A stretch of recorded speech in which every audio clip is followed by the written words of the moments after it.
There are seasons when life feels uncertain, when resources feel limited, and faith is tested in the waiting.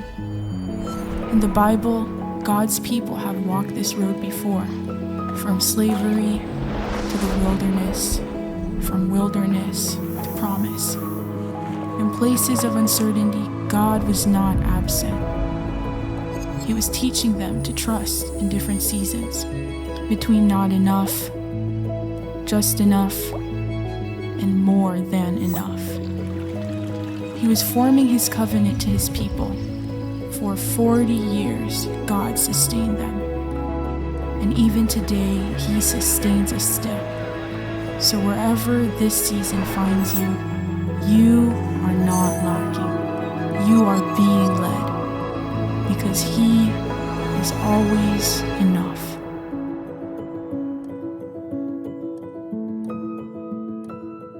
Mic test. Good morning, everyone. Magandang umaga po sa ating lahat. Among you here, you're excited to worship God today.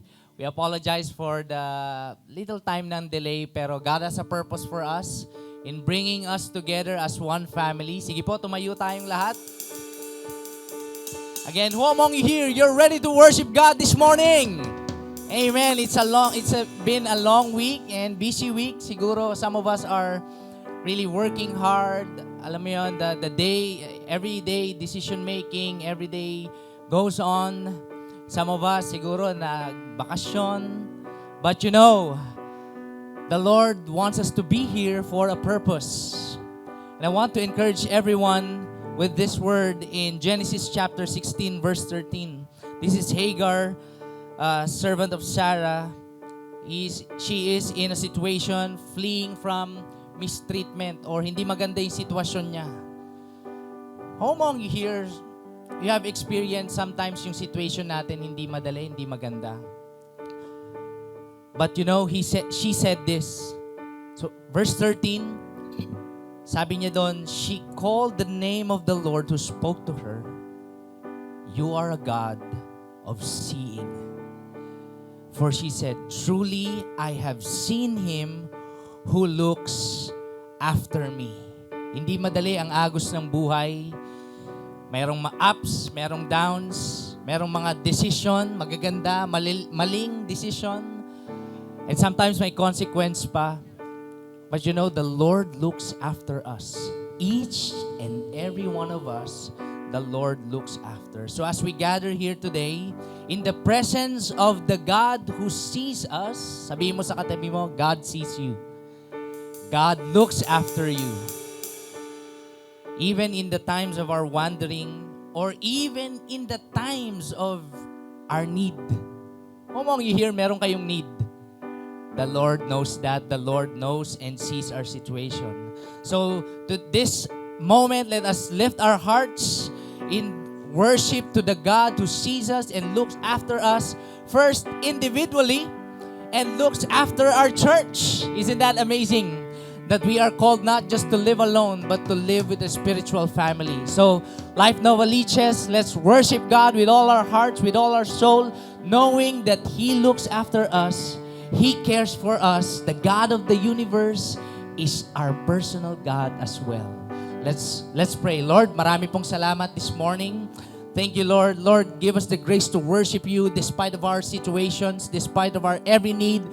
Lord, you look after us. You see our situation. And so today, God, we will worship you not to earn your grace, but to know, Lord God, that we are already loved by you. Salamat, Lord. We worship you. We praise you. We love you. In Jesus' name, amen and amen. Let's worship God together. Come on, church. Let's lift up the name of Jesus in this place. Hey.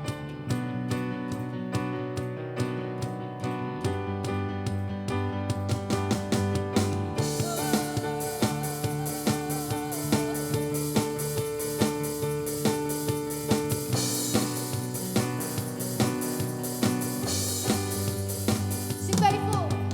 Faithful, that is your name, and you are able. You say the same now and forever.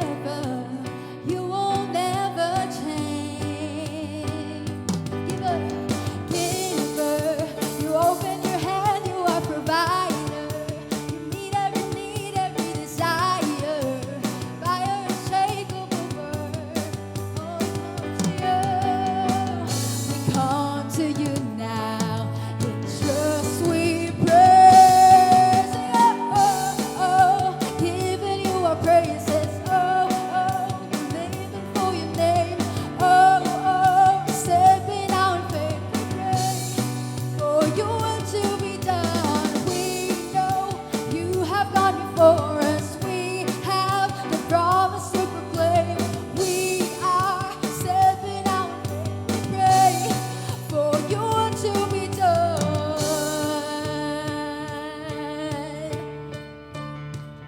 Say, builder, builder, what you started, you have seen through. On solid ground, we stand and praise you, and hope that it's firm and secure.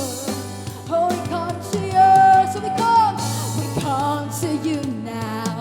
In just we pray. Oh, oh, we're giving you our praises. Oh, oh, we're living for your name. Oh, oh, we're stepping out in faith. We pray for you to be done. We know that you have gone before us. We have the promise to proclaim. We are stepping out in faith. We pray for you to be done. Come on, let's lift up the name of Jesus in this place. Oh, so we will go. We will go. We will follow you as we hold on to. We hold on to you. We will go. We will follow you as we hold on to. We hold on to you. So we will go. We will follow you as we hold on to. We hold on to you.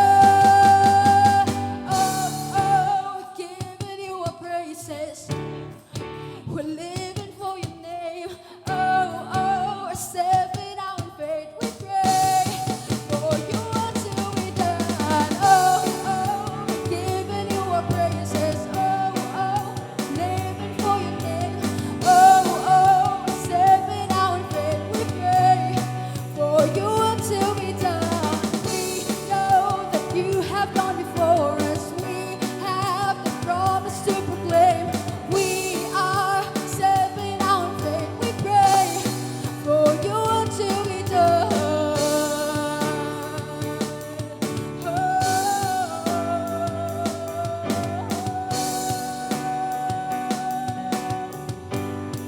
For you to be done. Come on, let's give God a hand of praise. We worship you, Lord.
sa kalangitan.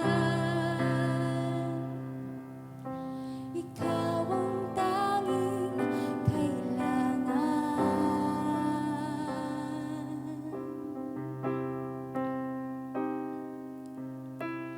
Aming Jesus, binigay mong lahat, krus ng pag-ibig na higit sa sapat.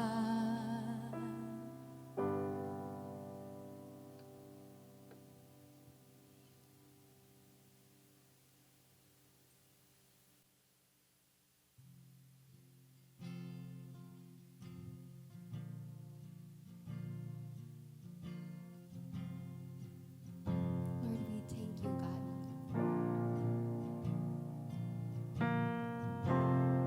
Dahil binigay mo, Lord, yung lahat na, Panginoon. Binigay mo, Lord God, kaisa-isa mga anak, Panginoon.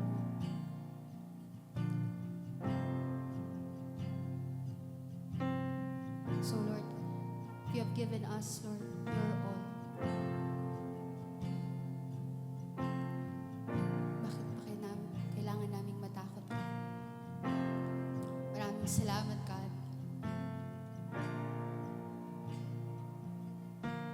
Because of your love, Panginoon, we don't have to fear, Panginoon. We don't have to fear of what's ahead of us. We don't have to fear of our future, because you said in your word that you have plans to prosper us, not to harm us and give us hope. Thank you, Lord, because you are our great shepherd. You provide everything that we need, Lord God. And we are not lacking, Panginoon, because we have you. And you are our everything, God.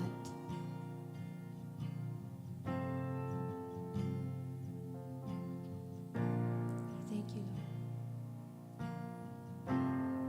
We worship you, God.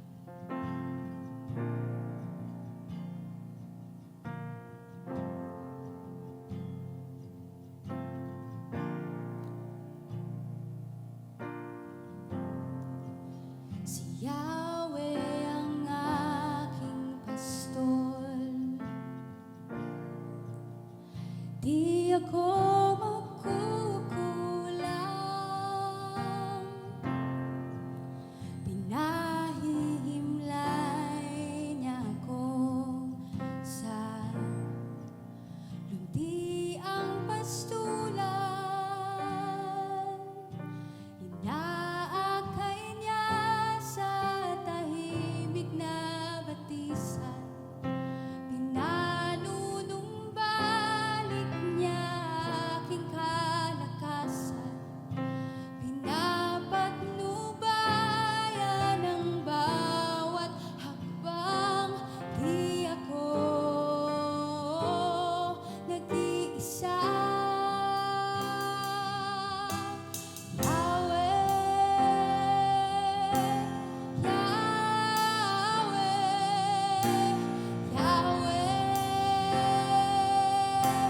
Pag-ibig mo'y walang hanggan.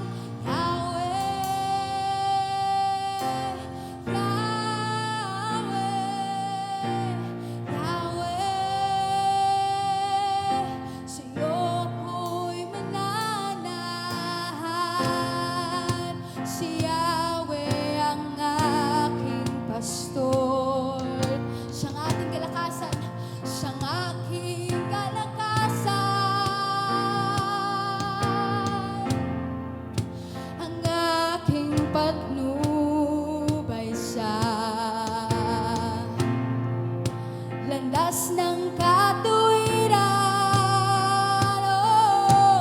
Upang ang ngalan niya'y aking papurihan. Kaluwalhatian niyang itataas, ang niyang itataas.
sa'yo ko'y manana. Palakpakan natin si Lord. Maybe yung palakpak natin na yun is a sign of joy beyond worries. Kasi even if meron tayong mga worries, each and every one of us, there's a God that looks after us. Amen? There's a God who sees us. Whether yan man ay karamdaman o pangangailangan o direksyon sa buhay, the Lord knows and holds our future. Kaya tayo kumakanta ng takot ay walang lugar sa pusong may tiwala kay Lord. Amen? So today, as we worship God, let's worship with a surrendering heart. Lord, sa'yo to. Ikaw ang bahala sa akin. Let's all lift our hands. Panginoon, salamat po. In a time of worship, Lord God, we surrender to you all our worries, our minds, our hearts, knowing that you are the sovereign God who created the whole universe. You know everything, you know every need, and you are willing to lead us, Lord God, in the green pasture, Lord, katulad nung kinakanta namin. Salamat, Lord, kasi ikaw ang aming pastol. Salamat, Lord, kasi ikaw ang nagli-lead sa amin sa magandang buhay. Hindi lahat komportable, Lord, pero salamat kasi kahit sa mga times na mahirap, hindi mo kami iniiwan. And so today, Lord, ang aming puso at isipan ay nasa iyo, sinusurrender namin sa iyo, Lord God, at kami ay buong pusong nagtitiwala. Ano man ang nangyayari sa paligid namin at sa buhay namin, meron kaming Diyos na matibay, matatag, malakas, makapangyarihan, at mapagmahal dahil ikaw ang aming Panginoon. Ikaw ang aming tagapagligtas. Salamat, Lord. Ito po ang aming dalangin sa pangalan ni Jesus. Amen and amen. Good morning, Life Novaliches. As we continue our worship service, papanalangin natin ngayon ang ating mga kids o yung ating kids service or kids church. Magkakaroon sila ng gathering, kids church service and sa may entrance dito sa kanan. And sa mga kids teachers natin, they will be helped. Tutulungan nila ang ating mga kids na makapunta doon. Company, we're now about to send off our kids. Sige po, pag-pray muna natin sila. Let's all lay our hands to them. Lord, we are grateful because, Lord, in this gathering, it's not awkward, Lord God, to teach these young people your word because you invite them in your kingdom. They are welcome in your kingdom. So today, Lord, I pray for our parents, our kids teachers, lahat po na nagtutulong-tulong para ang mga kabataan na ito, Lord God, ay maturuan ng iyong salita. Because we know for ourselves that your word is a lamp to our feet, Lord God. Kahit sila ay nasa murang edad pa, Lord, ikaw ang nag-guide sa kanila tungo sa buhay na nagmamahal sa iyo at nagmamahal sa iba. Panginoon, today, Lord God, with all our church's faith, Lord God, we trust you that you will teach them, you will guide them, give them wisdom. Lord, especially our kids teachers, Lord, I pray that you will give them wisdom at syempre, Lord, patience, Lord God, para sa mga kabataang ito. Salamat, Lord. This we all pray in Jesus' name.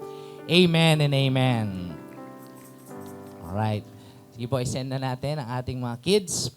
And right now, we are about to pray for what's going on sa ating church community. Meron tayong patuloy na nagaganap sa ating ginagawa ni Lord in our midst. One is our campus hangout. Yan, ang mga young people in the house. Meron bang mga students dito?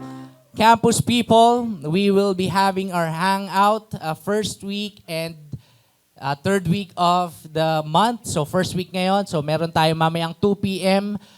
Campus hangout, Campus Sunday dito sa cinema. You can use this facility para syempre mag-disciple, makapag-disciple at maka-experience ng discipleship. Hangout nga eh. So pwede natin gawin dito. We can learn God's Word together, bond with one another sa mga young people natin. So another thing is ginagawa sa atin ni Lord throughout the whole church community dito sa Life Nova. We are ongoing ang ating Go Serve 2026. Come on now, palakpakan naman natin si Lord. You know what? The Lord, His mission, He can do it on His own. Do you believe that? But isn't it amazing na isinasali tayo ni Lord? 'Di ba? Kapag yung quick illustration lang, yung anak ko na si Peter, okay naman siya kapag tumutulong sa pagpupunas ng tinapon niya rin. Pero napunasan ba talaga? Minsan pa nga nagugulo pa di ba? Pero in the same way, by the talent that God has given us, He allows us to serve Him. All the more that this is not just for Him, this is actually for us.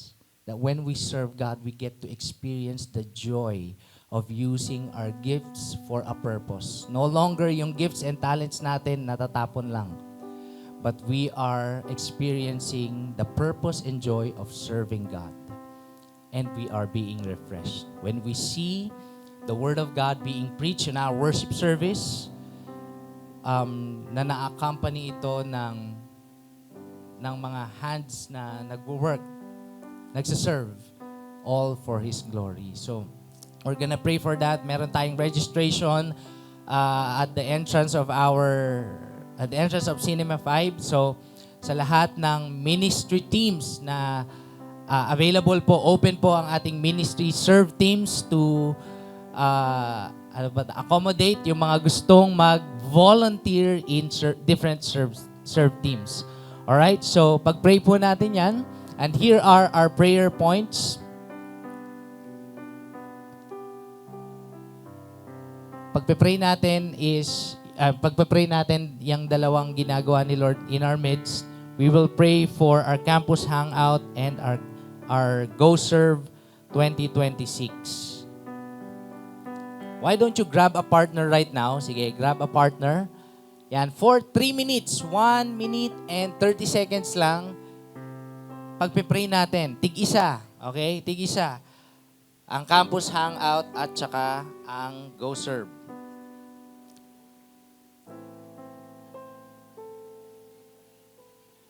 Hey, can you flash prayer point?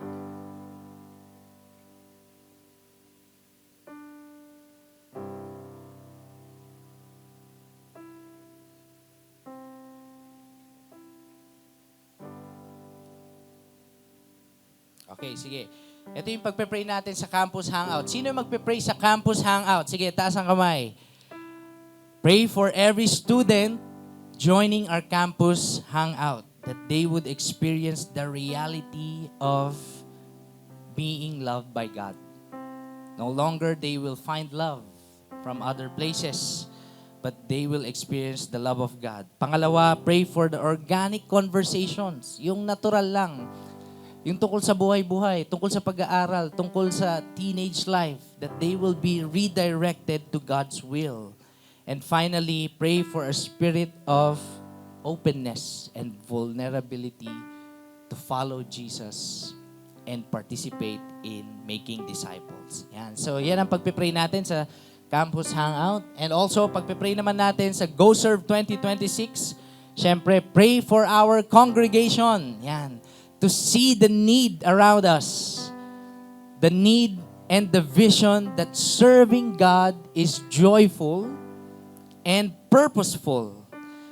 Pray also for a clear vision, lahat ng registrants or magre-register, that this is the vision, that our collective effort of service will glorify God. Maliit man o malaki yung pagsiserve natin, it will glorify God because we do it not for human leaders, but for our Master, our Lord Jesus. So let's pray. Let's grab a partner. 3 minutes starts now.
paulit-ulit naming sinasambit, Lord, we trust you. Sa iyo kami nagtitiwala.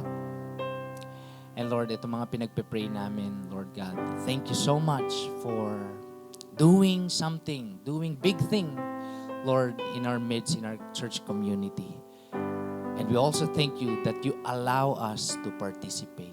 You give us the grace to participate in serving and in reaching out students, young people, Lord God, to hang out with them, to know them, and share the love of God to them.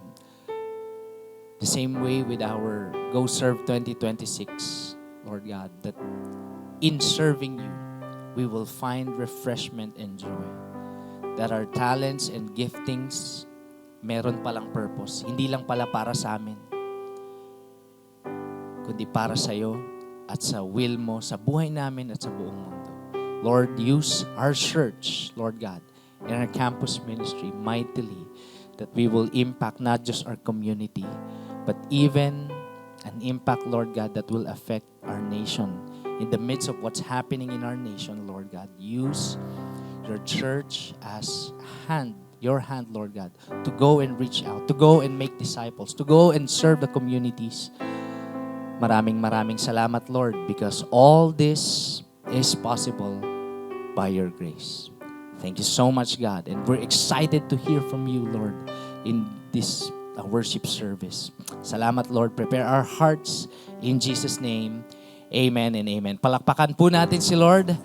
And as we continue our time of worship, let me call on our campus director, Coach Sam, to exhort to us this time of sacrificial giving. Good morning, church. Pwede na po tayong maupo.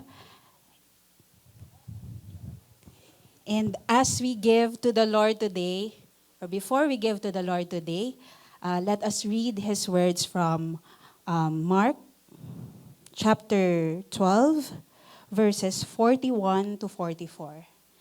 Pwede po nating ilabas yung ating mga Bible at basahin po natin yung word. It says here, "And he sat down opposite the treasury and watched the people putting money into the offering box. Many rich people put in large sums, and the poor widow came and put in 2 small copper coins, which make a penny. And he called his disciples to him and said to them, 'Truly, I say to you, this poor widow has put in more than all those who are contributing to the offering box. For they all contributed out of their abundance, but she out of her poverty has put in everything she had, all she had to live on.'"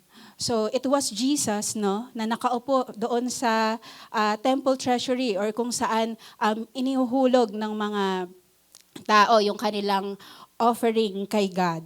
He was watching the people, no, na nagbibigay. At sabi doon sa binasa natin, no, many rich people, mga mayayaman, no, na dumating at nagbigay ng large amounts. Magkano kaya 'yon, no? And yung gifts nila mukhang impressive, no? Large amounts siguro, no? Sambuang sahod or yung kinita din nila sa mga negosyo nila, no? But then may nag-strike kay Jesus. What caught Jesus' attention was the poor widow, no? Double whammy to kasi mahirap na nga siya, balo pa siya, wala na siyang asawa. Walang magsusuporta sa kanya at sa pamilya niya, no? But this poor widow came to the temple and naglagay siya ng 2 small coins, no? Barya na halos wala naman ng halaga, no? But then Jesus called his disciples at sinabi niya that this poor widow has put in more than all the others. Mas madami pa, or kumbaga, mas malaki pa yung ibinigay nung mahirap na balo na ito kesa dun sa mga mayayaman na naglagay ng kanilang offering. At bakit ganon? No? Kasi si Jesus, no, sinagot na din niya mismo. Sabi niya, na yung mga mayayaman, they gave out of their abundance. Nagbigay sila sa kasaganaan nila. Pero itong poor widow na to, she gave out of her poverty. Walang-wala na siya. Maaring pambili niya na lang yon ng kakainin niya. Or worst, even yung small coins na yun, baka nga hindi pa, kulang pa, pambili ng makakain niya, ng suporta niya sa family niya. Yung mga mayayaman, they gave yung extra nila, yung sobra nila. Pero sabi dito, sabi ni Jesus, she gave all. Binigay niya lahat. All that she had to live on. You know, church, si God, He measures giving differently. Hindi siya impressed sa size ng gift, no? But He looks at the trust, tiwala, no, behind the gift. Na yung widow na yon, yung balo na yon, naniniwala siya that even after giving her last coins, no, God would still take care of her. Yung offering niya, hindi lang basta pera lang. Pero yung offering niya is yung faith niya kay God, yung surrender niya kay Lord, at yung dependence niya sa Kanya. At yun yung heart ng sacrificial giving, church. When we feel we don't have enough, we still choose, pipiliin pa rin natin na magtiwala kay God. Pipiliin pa rin natin na magtiwala na si God mismo, sapat siya. And today, maybe some of us, we feel like that widow, no? Nakaka-relate tayo sa balo na yon.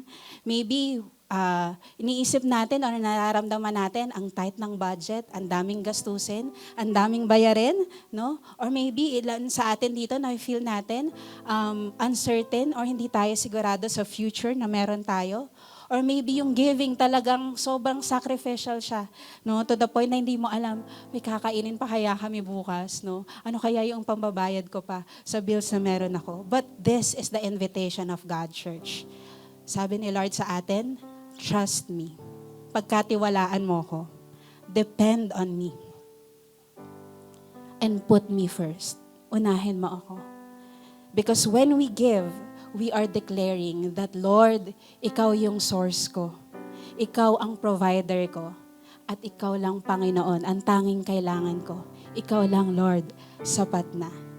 And with that, church, let us come before the Lord in prayer. Heavenly Father, we thank you, God. Maraming salamat, Panginoon, dahil Ikaw ang aming Ama, Ikaw ang aming provider, Ikaw ang aming sustainer. Salamat, Panginoon, dahil ngayong umaga na to, tinuturuan mo yung bawat isa sa amin na magtiwala sa iyo. Even sa mga panahon, God, na nararamdaman namin that we don't have enough. Lord, ngayong umaga na to, i-form mo, i-shape mo yung puso ng bawat isa sa amin. Ihulma mo yung puso ng bawat isa sa amin, God, na magdepende sa iyo ng buong buo. Nang walang takot, walang pag-aalinlangan, God.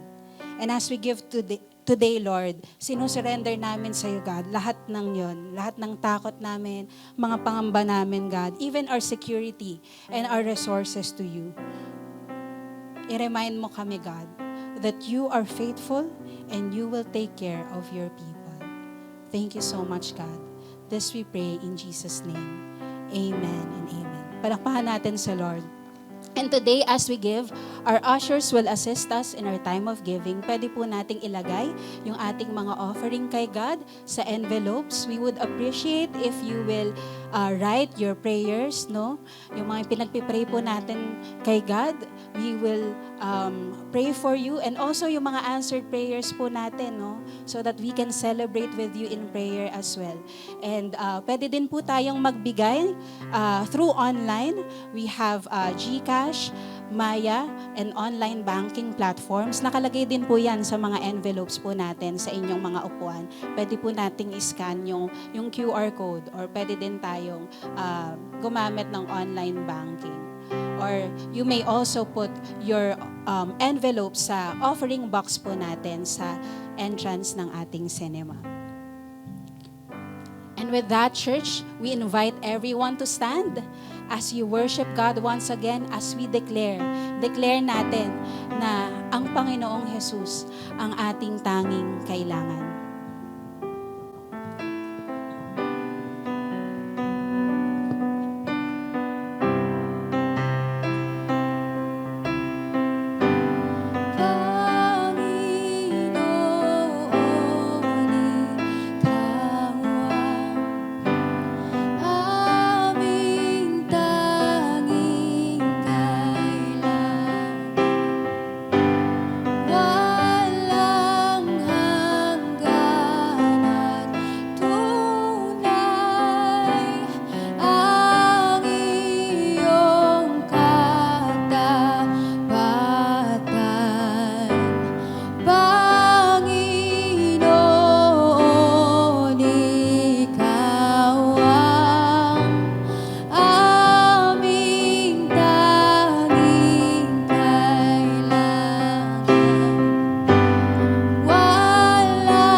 morning. Even as we have worshiped the Lord through praise and worship and through our sacrificial giving, we will now worship the Lord through the reading, receiving, and the obeying of His Word. Kunin po natin yung mga Bible natin and let's turn to the book of Deuteronomy. Panglimang libro to, Genesis, Exodus, Leviticus, Numbers, Deuteronomy, the fifth book in the Bible. Let's turn to Deuteronomy chapter 8, and we are reading from verses 1 to 6. If you don't have a Bible, please do share with someone with a Bible on your aisle. Deuteronomy 8, 1 to 6. We'll wait for you.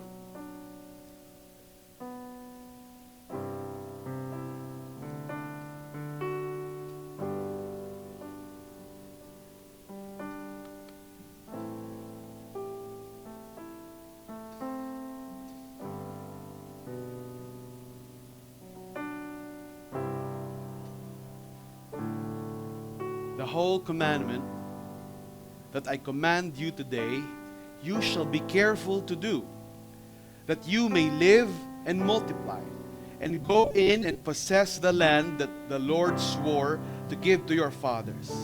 And you shall remember the whole way that the Lord your God has led you this 40 years in the wilderness, that He might humble you, testing you to know what was in your heart, whether you would keep His commandments or not.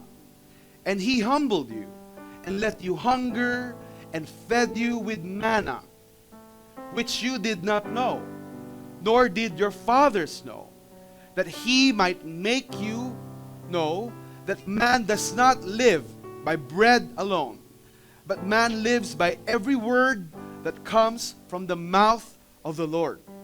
Your clothing did not wear out on you, and your foot did not swell this 40 years.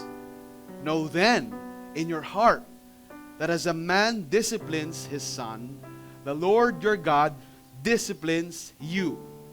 So you shall keep the commandments of the Lord your God by walking in His ways and by fearing Him. This is the word of the Lord for us today. Let's pray. Lord God, thank you for the word that we have just read. Salamat po, Lord, that you will speak to us, that you will reveal your character to us. And we pray, Lord, na itong binasa namin, that your Holy Spirit, by your power, will cause our hearts and our minds to change and our lifestyles to change so we can continue to love you with all of our heart, mind, and soul. Love our neighbor, love others, and do the mission you've entrusted to us to make disciples of all nations. This is our prayer. In Jesus' name we pray. Amen and amen. Good morning. Welcome to Life Nova and Every Nation Church. We exist to love God, love people, and make disciples. And on that note, if you are seated beside somebody na hindi nyo masyadong kakilala, go ahead and introduce yourself. Yan. And please, give everyone a warm welcome. I-welcome po natin ang bawat isa. Sabihin natin sa kanya, welcome to church. And then after that, we may now take our seats.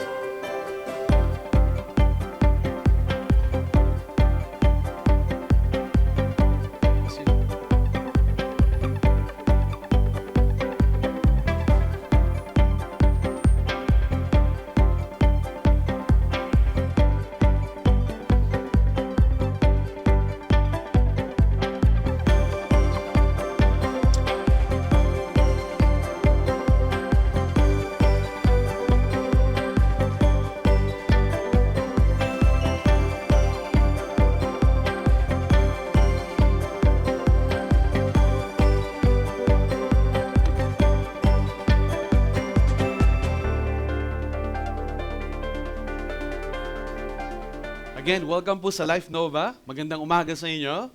And can you greet the person seated next to you and say, I'm glad you're here. Yan, sa likod mo, sabihin mo, masaya ako na nandito ka. We're starting a brand new series and we're calling this Always Enough. And I'm really excited to bring to you God's Word for today. Alam niyo, every time na meron tayong finance series, usually we do it ng November. But then, during the beginning of the year, all the pastors of Every Nation Philippines were praying and seeking the Lord together. And it's like the Lord redirected us and parang pinalipat ni Lord, it seemed to all of us, yung finance series ng May. Little did we know, hindi naman namin alam yon. We did not know that there will be an energy crisis and a resulting economic crisis in our nation. And so I believe God really handpicked this word na maririnig natin for the next 3 weeks in order to speak to us, especially in the crisis that we are facing as a nation. So we're gonna starting with not enough, next week just enough, and the third week more than enough. And because this is a finance series, I want to talk about money wounds. Money wounds. What are money wounds? Growing up, ito yung mga bad experiences natin that shaped, you can say broke our relationship with money. And as a result, we have, pag tinanong, anong relationship mo sa pera? It's complicated. Yan. We have a very complicated relationship with money. Some of us have a love-hate relationship with money. And it's very important to talk about this because a lot of us did not even process this growing up. I remember one of these money wounds is shame. And for some of us, if not all of us, na-experience na ba natin yon na we feel shame because of a lack of money, for example. I remember kami ng kapatid ko, si Paolo, growing up, okay naman kami, comfortable naman, kaya lang nung naghiwalay yung parents ko, and syempre nahiwalay kami dun sa provider ng family, sobrang dumaan kami talaga sa hirap. And I can remember, dahil nga lagi kami naka-private school, syempre, nag-iba yung lifestyle namin. Papasok ako sa school, butas-butas yung sapatos ko, literally. This is grade 4 or grade 3. And then I had to walk, kasi wala na kaming service, wala nang maghahatid.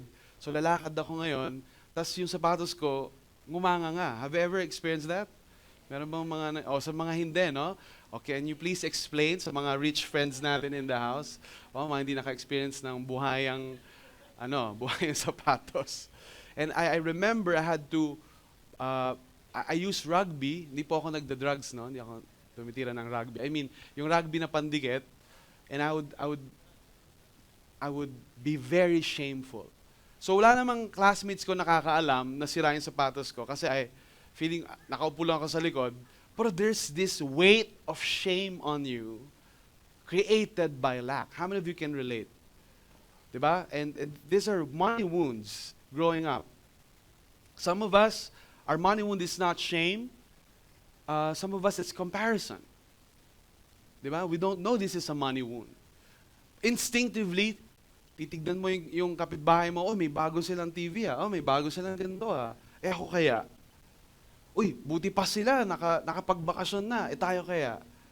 Sana all, nasa Japan, nasa Korea, nasa ganito, tayo kaya? These are a culture of comparison, of looking at what you have, looking at what others have, and pag mas marami yung sa kanila, mas naungasan ka, you don't feel very good. Don't we? Money wounds. But I think the most significant of them all, of all money wounds, is the scarcity mentality. It is a spirit. It is a mindset. Mindset ba? Mindset. It is a mindset na parang laging kulang. Para kang laging mauubusan. Scarcity mentality is ingrained deep in the Filipino culture, perhaps because we've been slaves for so many, 333 years by Spain, so on and so forth. America 50 years, Japan 3 years. Some of us don't know this, but we've been conquered by the British for 2 years, some parts of the Philippines.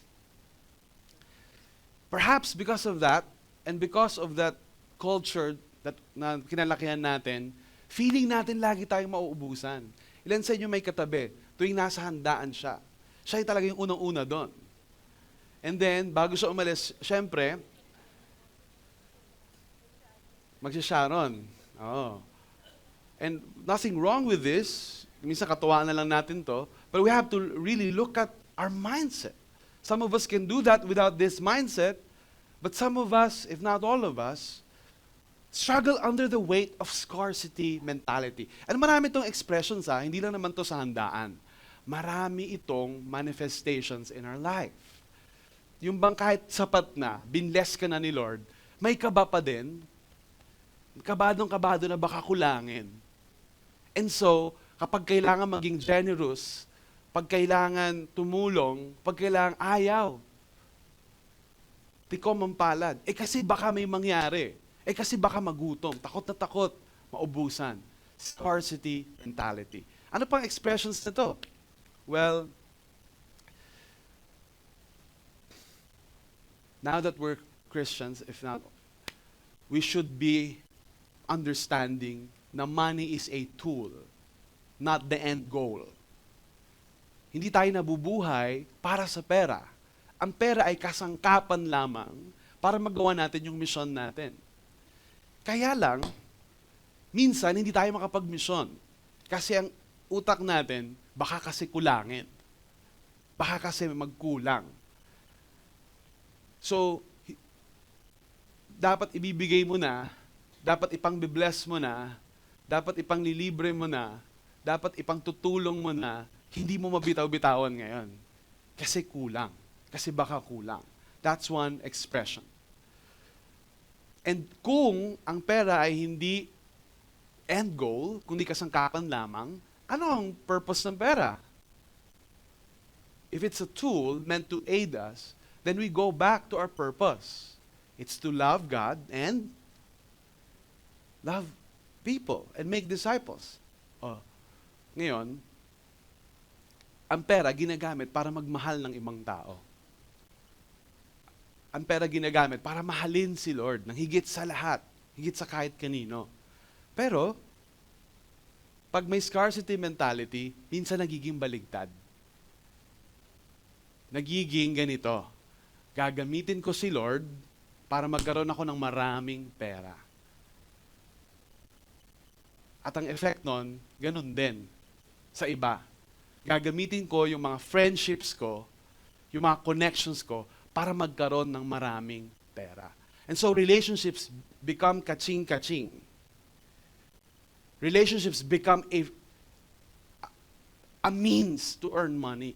Bakit? Kasi scarce kulang poverty mentality. These are money wounds that shape our culture. And minsan, kahit nakaangat-angat na sa buhay, binless na ni Lord, hindi naman talaga sa totoo lang kulang.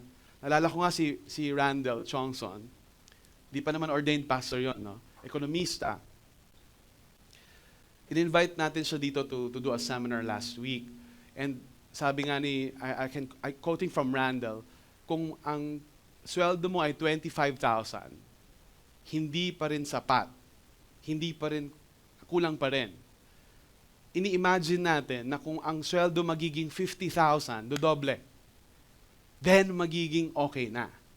It's putting your hope on money and saying, kung magiging 50 lang to, okay na.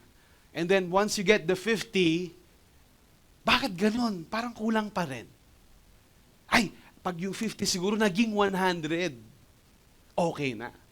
And then you reach the 100, and then sobra kang gulat na gulat. Ba't ganito? Dito ini-imagine ko na ang sweldo ko 100,000. Ba't kulang pa rin ako?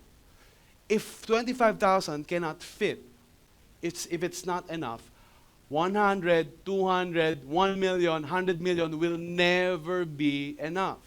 Because it's not about the amount of sahod. It's about our mentality, our discipline, our priorities. And so, how do we deal with all of this? Isipin nyo, patong-patong lahat ng money wounds na yan, while we're serving God, habang nag-aaral tayo, habang nag-negosyo tayo. And praise be to God, God did not leave us in the dark, but He gave us a solution. We read from the book of Deuteronomy. And alam niyo, yung book of Deuteronomy, kung sa number of quotations lang from the Old Testament, kung paramihan ng quotes na binanggit ni Jesus sa OT, sa Old Testament, pinakamarami niyang binanggit, Deuteronomy. You can say, ito yung paboritong Old Testament book ni Jesus. And ang maganda sa Deuteronomy, it tells about the relationship of God at yung sangkatauhan, humanity, represented by Israel, in practical living, yung pang-araw-araw na pamumuhay. Paano? Paano yung relasyon ko sa Diyos babaguhin kung paano ako mamuhay sa pang-araw-araw? That's Deuteronomy for you. And then, we're reminded that of all the parables of Jesus, 3/4, grabe yun 75% of all parables spoken by Jesus deals about wealth, money, and possessions. Hindi dahil mas importante yung pera kaysa sa prayer o kaysa sa faith. Bakit kaya? Dahil alam ni Jesus na number 1 na kalaban niya sa puso ng tao ay. And so we are going to journey for the next 3 weeks on how to have a healthy relationship with money, with wealth, so that it can empower us in the mission that God has given us. We started this year with the theme, the mission. And so eto, money is what fuels the mission. So importante that we understand our relationship with money so we can do the mission that God has given us. So, context, yung binasa natin, ano ba nangyayari dyan? Dinala ni Moses, sa leadership ni Moses, dinala niya yung mga Israelita palabas ng slavery sa Egypt, para mga Pilipino naging slave din. And then, dinala niya sa promised land na pinangako ng Panginoon. Kaya lang, in the middle of the journey, sabi ni Moses, teka lang mag-uusap lang kami ni God. Kasi ibibigay niya sa akin yung 10 Commandments. Anong ginawa ng mga tao?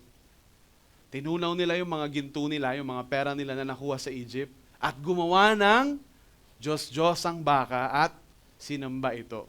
Pagbalik ni Moses, dala-dala yung 10 utos, nabasag niya ito sa galit. Nabasag ang tablet. The tablets were broken. The tablets that contained the law. And when the tablets were broken, it is also like, it symbolizes what happened in the physical, happened in the spiritual. The people of God broke the law of God. Isipin mo, wala pa nga sila dun sa promised land, papunta pa lang sila, OTW pa lang. Para yung friend mo na magkikita, asan ka na, OTW na, pero nasa bahay pa lang, papunta pa lang sila, na-break na nila.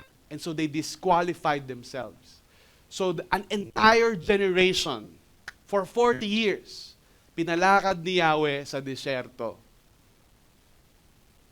Sinong kausap ni Moses sa Deuteronomy? Eto na. Alam ni Moses na marapit na siyang mamatay. His end is near. So ginather niya yung next generation. Yung mga anak nung original na slaves na lumabas ng Egypt.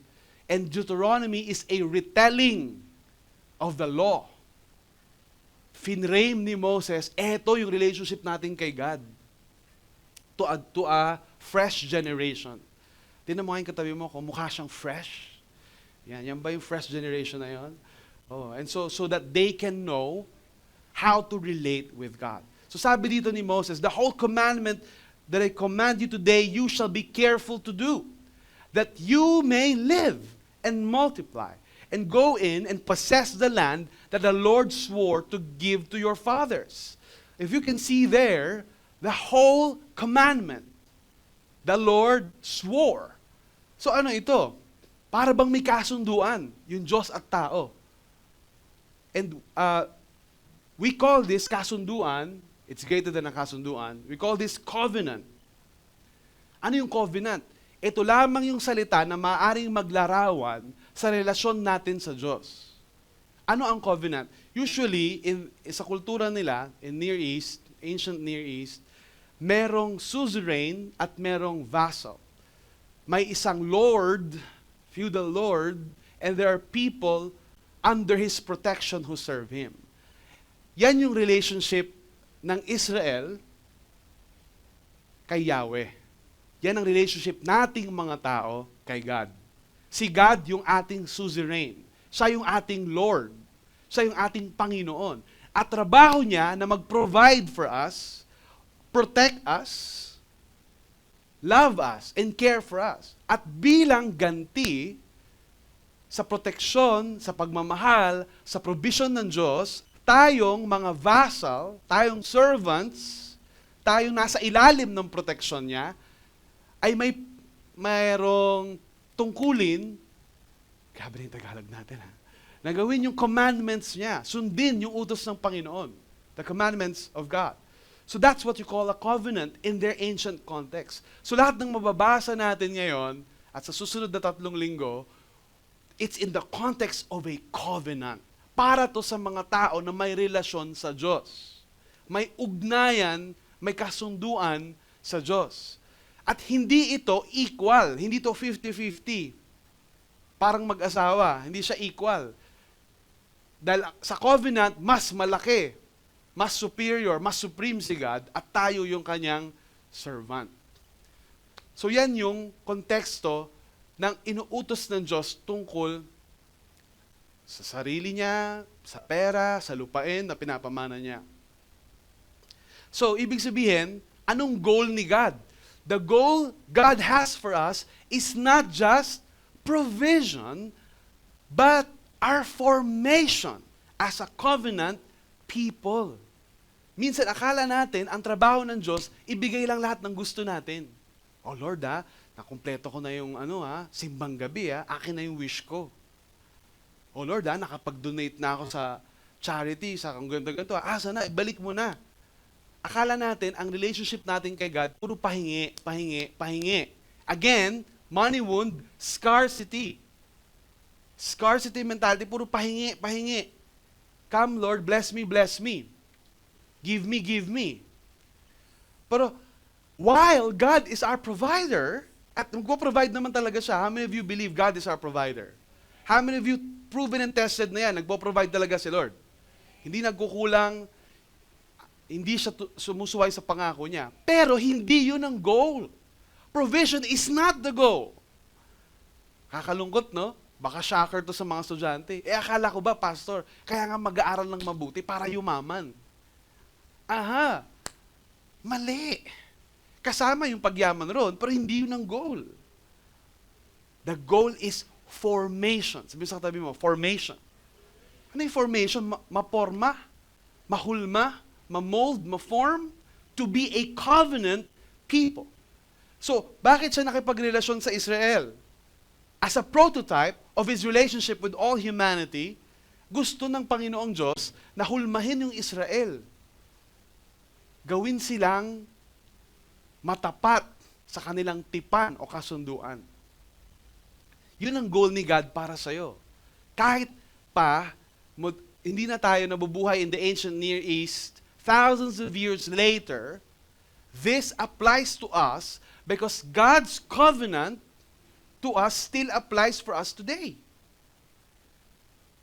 So tayo mga Christian, yes, i-bless tayo ni Lord, yes, magpo-provide si Lord, pero hindi yun ang goal natin. Ang goal natin ay ma-change.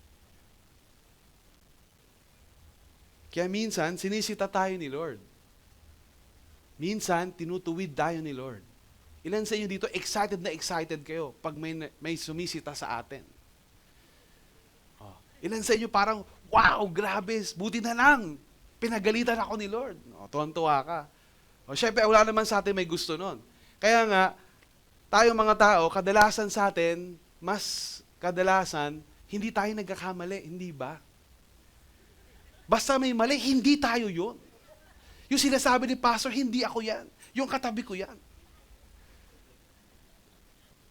Pero the reality of formation of a covenant people is that we must be willing to to admit and accept that not everything we do is right. And that we are not always right. Lahat ng husband, sabihin niyo to sa inyong wife. You are not always right. But this is not just for the wives, buli-buli no. But this is for the husbands as well. Oh, may mga bagong kasal. Be sure to talk about this. Away mamaya, ganun. Deuteronomy 8:1, para saan yung covenant? We're still in the same verse. The emphasis is, tingnan ninyo, that you may live and multiply. See? God is after our life, our multiplication, and the possessing of the land. Gusto tayong pagpalain ni Lord. Diba? Sino ba namang mabuting magulang yung ayaw mapagpala yung anak niya? At kung tayo nga, may mga mabuting magulang pa sa atin, sino bang titindi sa kabutihan ng Ama natin sa langit? Yan ang gusto talaga niya, that we may live. That's the purpose of the covenant. Pero most of us view the law of God, ang tingin natin sa law, ang tingin natin sa mga kautusan ng Diyos, ano na yan obsolete na yan, nasa New Testament na tayo. Huwag na natin, yung law na yan. Remember, hindi kalaban ni Lord yung law. The law is good. And the law is an expression of our love for God.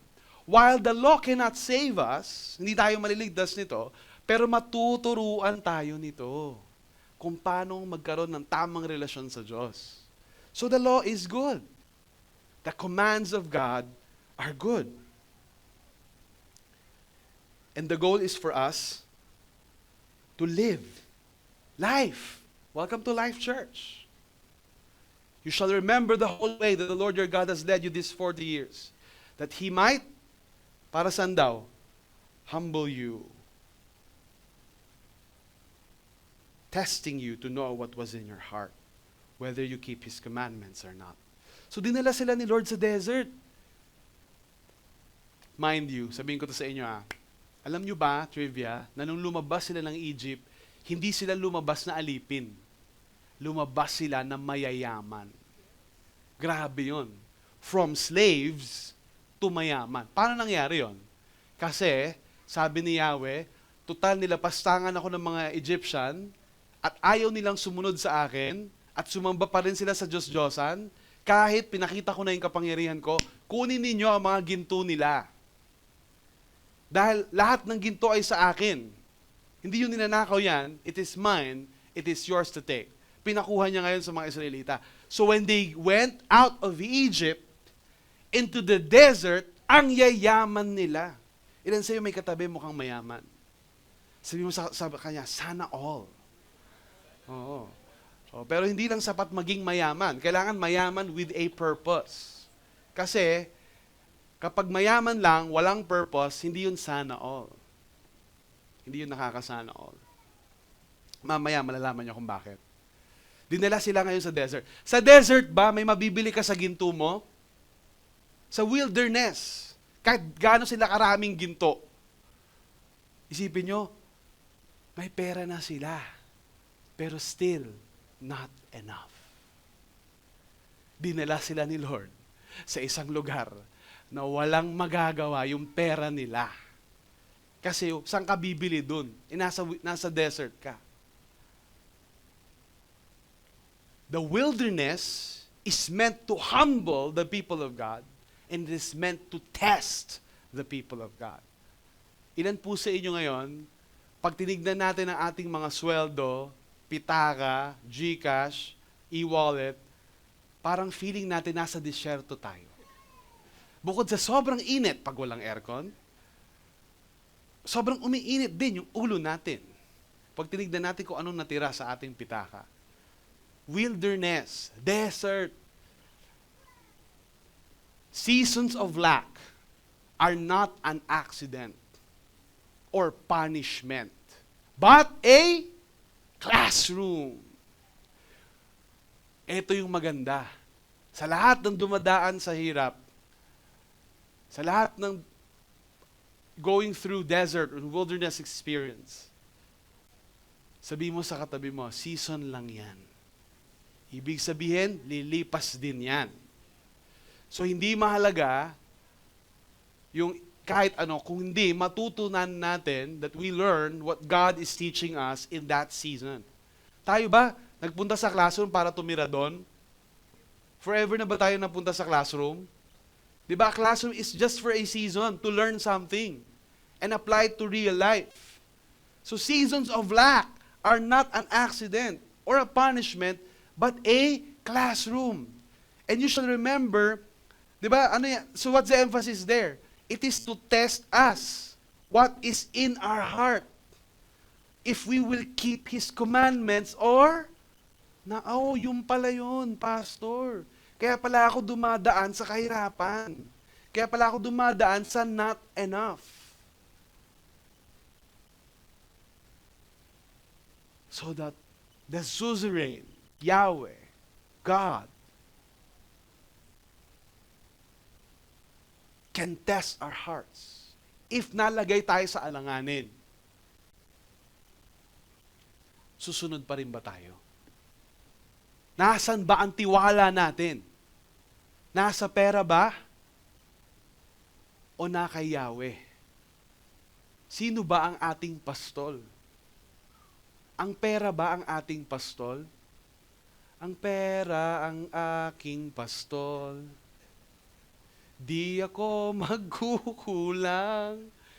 Yan ba yung worship? We may not sing it like that, but sometimes, the way we make decisions, the way we live our lives, it's as if pera yung pastol natin. Hindi si Yahweh. And so Yahweh wants to test us. And remember this, ang test, testing you to know. Hindi to para kay Yahweh, alam na to ni Lord eh. He knows everything para malaman natin. It's a mirror na nilalagay ni Lord sa harapan natin. Anong klase yung relasyon natin kay God? Genie ba ang tingin natin sa Kanya? Loto ba yung tingin natin sa Kanya? Ang tithes and offering ba parang loto? Pag nagbigay ka ng 1,000, babalik ng 10? Or is it a love and a trust? I'm giving to you what belongs to you because I don't trust this money, I trust you. I'm making a declaration that I will not be a slave of my money, but my money is just a tool. Diyan ka! Wow, siga, no? Oh, you don't follow the money follows you.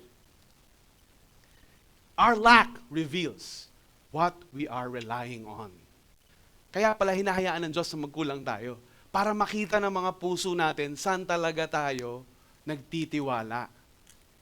And He humbled you and let you hunger. Nakita mo? Ina-explain ni Moses. Hinayaan ni Lord na magutom. At nung hinayaan tayong magutom, hindi niya tayo pinatay sa gutom. He fed us with manna. The bread that comes from heaven. That's like coriander and bdellium. Wala silang mahanap na earthly substance like manna. And that's the point. It's supernatural. The bread of angels fell down and fed the people of God in the desert. And ano purpose nun? To make you know that man does not live by bread alone. Kanin din. Yun ba yan? If you were Filipino, man does not live by rice alone. But man lives by every word that comes from the mouth of the Lord. Ano daw purpose ng test? The testing is supposed to teach a lesson. And what was that lesson? Na hindi nabubuhay ang tao sa mga material na bagay lang, kundi sa bawat salita na lumalabas mula sa bibig ng Diyos. At ito yung nakakalungkot na realidad. Sabi ni Daniel I. Block, talking about the generation na kumain ng supernatural bread. How many of you want supernatural bread? Grabe yun, no? Umuulan ng tinapay. The reality is, they had a supernatural daily provision of food and all their needs. And they still died. Their generation is a historical warning on all who think they can live by feasting on physical food but neglect the will of God. Napakaraming tao, hindi ko na kailangan ng Diyos, mayaman na kami. Hindi ko kailangan mag-pray, kaya namin bilhin natin ang gusto namin. And then, ang ending, patay. Hindi lang patay physically, patay spiritually.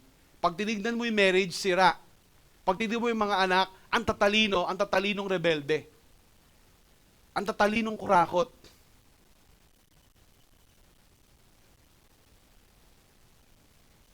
And from a third world country, we think, kung asenso lang yung mga anak ko, okay na sila, set na for life. And syempre sa Life Church, hindi tayo ganun. We know the importance of spiritual formation.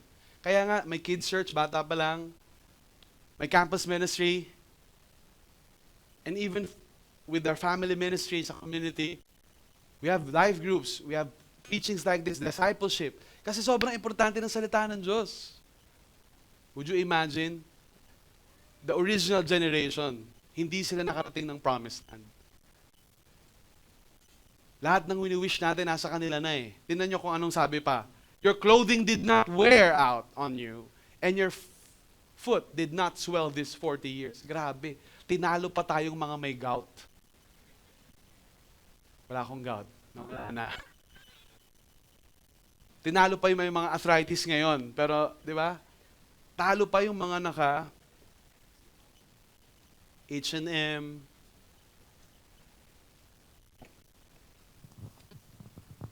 Saan kayo makakabili ng damit na hindi naluluma for 40 years? Think about it. But then they all died. Ang buhay, hindi lang yan tungkol sa material na bagay. Know then in your heart that as a man disciplines his son, the Lord your God disciplines you.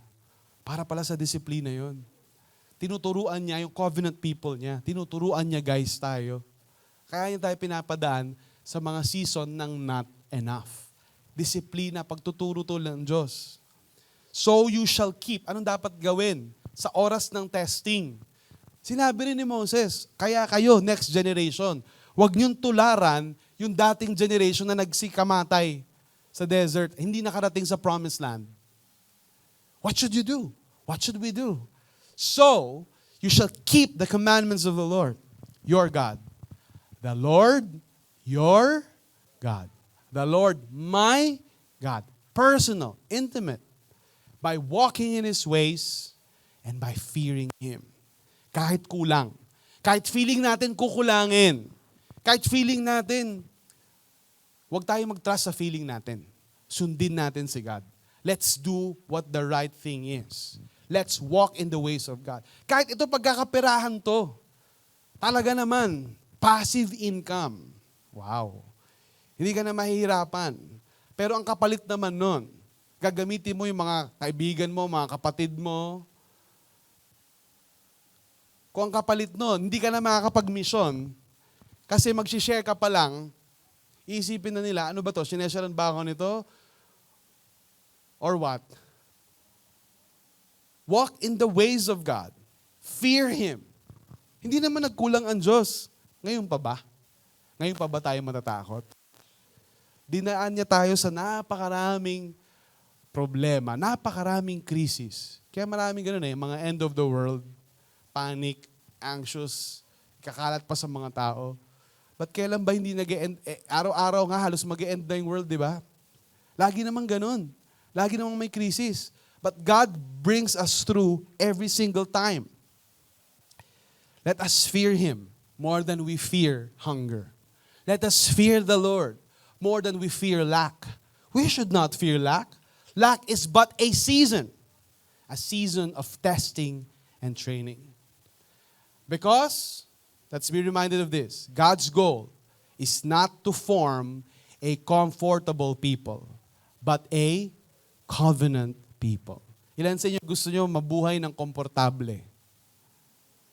Hindi yon ang goal ni God. Gusto ko rin, mabuhay ng komportable ang mga anak ko. Pero kung yun lang yung goal ko sa buhay, kawawa naman sila.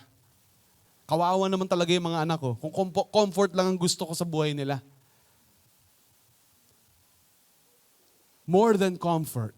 Bakit? Si Jesus ba komportable? Tingnan niyo si Jesus. Foxes have holes, birds have nests, but the Son of Man has no stone to lay his head. It is covenant faithfulness. Covenant loyalty. Nakatingin sa'yo si Lord eh. Nakatingin sa akin si Lord eh. Pipiliin kaya ako ng anak ko? Sa akin kaya siya magtitiwala? O sa kakayanan niya? Because God's main concern is not our standard of living, but our standard of trusting. Minsan, Christian talaga yan. Bless yan. Tingnan mo naman. Iba na yung sapatos ngayon. Tingnan mo naman. Upgrade na yung kotse niya. Tingnan mo naman. Upgrade na yung phone niya. Hindi yun ang goal ni Lord. Those things are not wrong. I mean, go for it. Pero kung gagawin mo, tas dahil doon, di ka na makapag-mission, wala ka ng oras kakabayad ng mga utang, wala ka ng time maglingkod kay Lord, makinig ng salita niya, wag na lang. It's not worth it.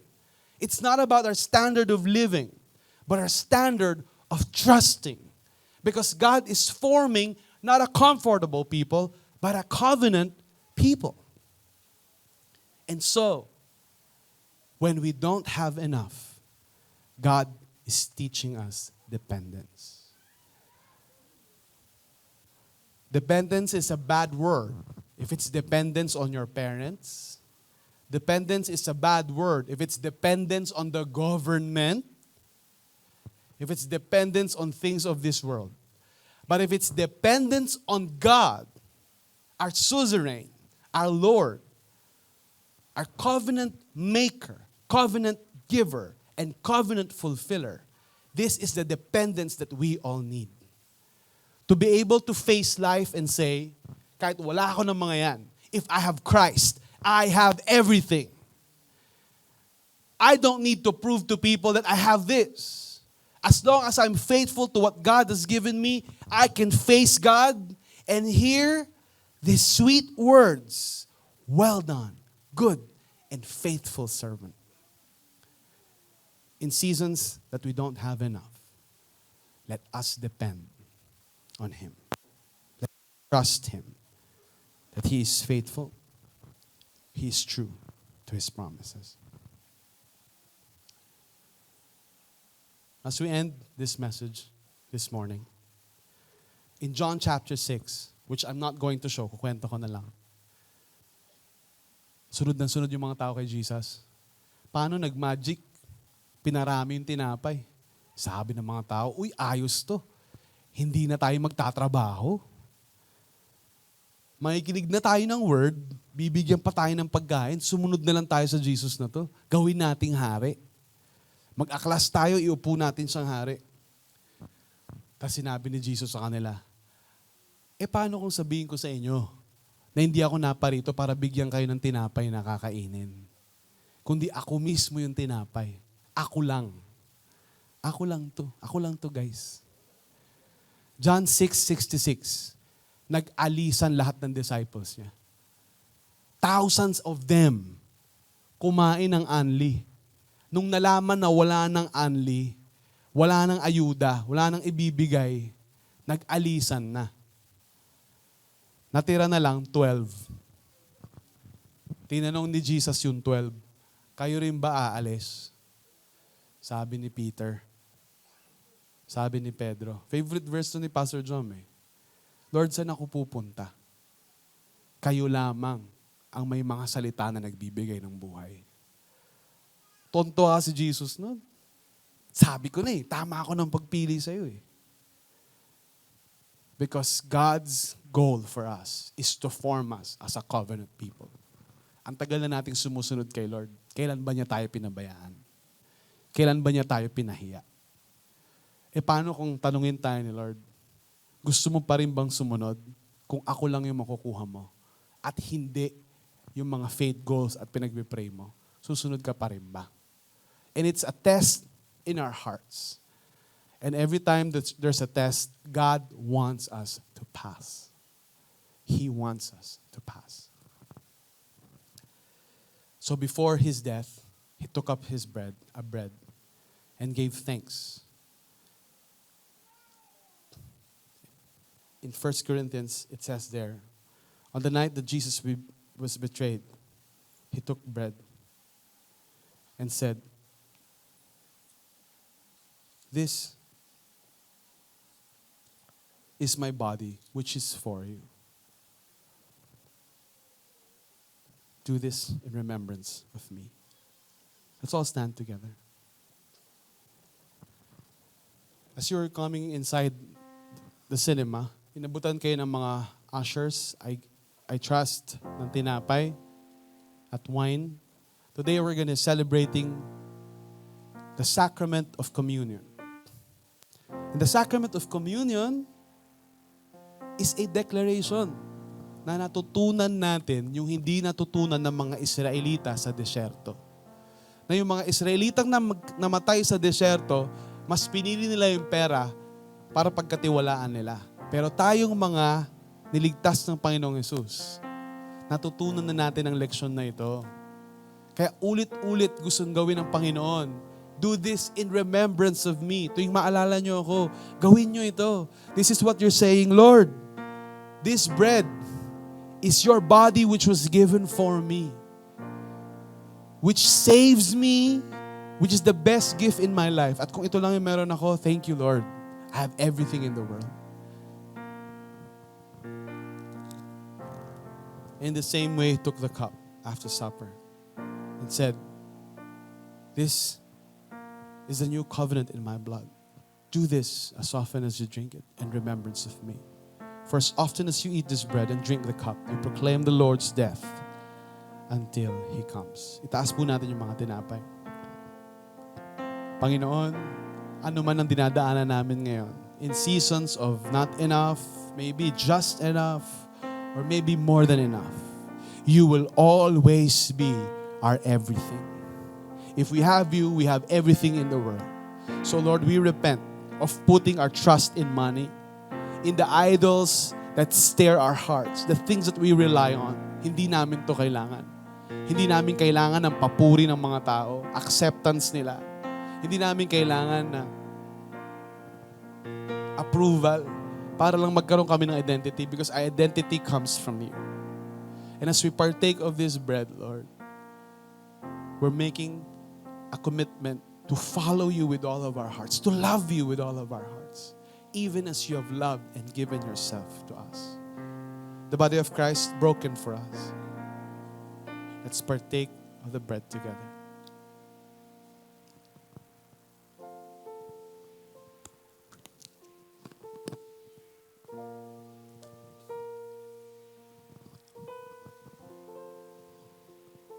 Taas po natin ang mga cup. Panginoon, marami pong salamat sa iyong dugo na naghugas ng aming mga pagkakasala. Na kung walang paggugugo ng dugo, walang kapatawaran ng aming mga kasalanan. Salamat na kahit kami, we're a fickle people. We would always trade you for things in this world. But thank you that you never give up on us. Lord, as we partake of this wine as a symbol of your blood, we receive the forgiveness of our sins. And we proclaim that you will come back again and renew this earth. No longer will this earth be broken by the love of money. No longer will this earth be broken by greed. No longer will this earth be broken by people killing each other just to get more money. Thank you for the new world that you will usher in. A world where your love, your righteousness, your justice reigns. And as we drink, Lord, of this cup, we proclaim that it will come to pass. Your kingdom come on earth as it is in heaven. The blood of Christ shed for us. Let's partake of the Lord's cup together.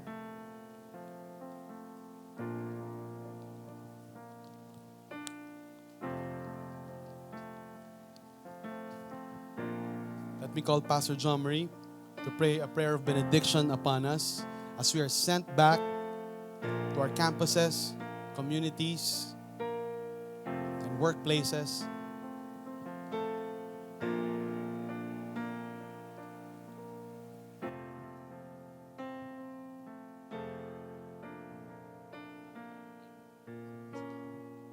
Palakpakan Palakpakan po natin si Lord.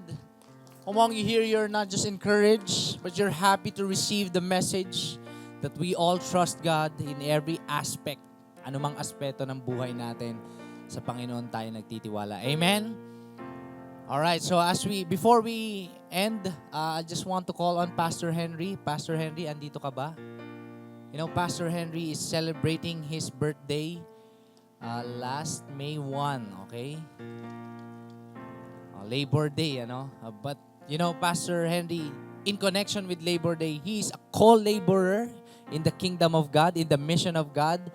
He's an evangelist by nature. And Pastor Henry serves as our lead pastor and our community missionary, and also a family pastor sa Real Life foundation natin. And ngayong kaarawan niya, i-honor natin siya. Who among you here appreciates our Pastor Henry? Hindi kayo papako, Pastor.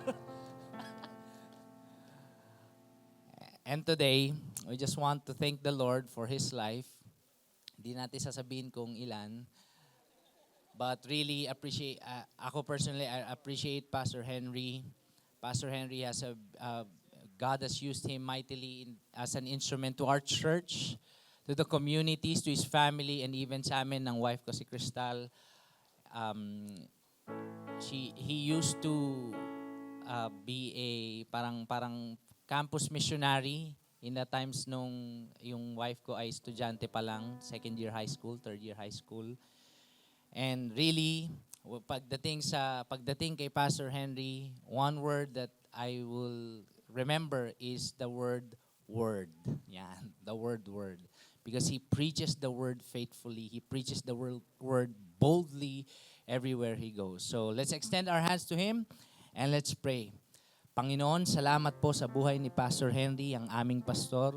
Lord, ikaw ang aming pastor at binigyan mo kami ng regalo na isang pastor under your care, under your leadership, Lord.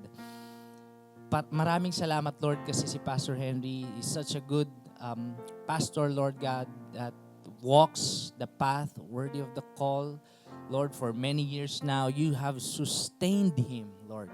You have given him strength enough to do his mission and his calling. Lord, sa birthday niya ngayon, Lord, gusto ka naming pasalamatan. Ikaw ay faithful sa kanyang buhay.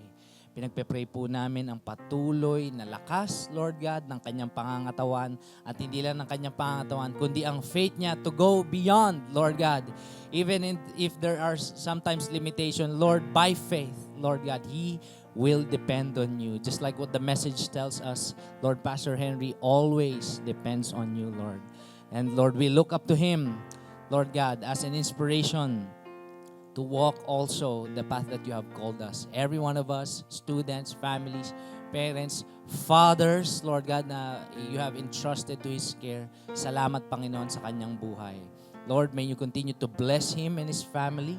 May you continue to guide him, Lord, all the days of his life.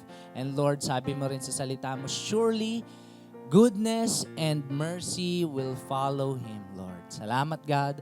This we pray in Jesus' name. Amen. Amen. Happy birthday, Pastor Henry.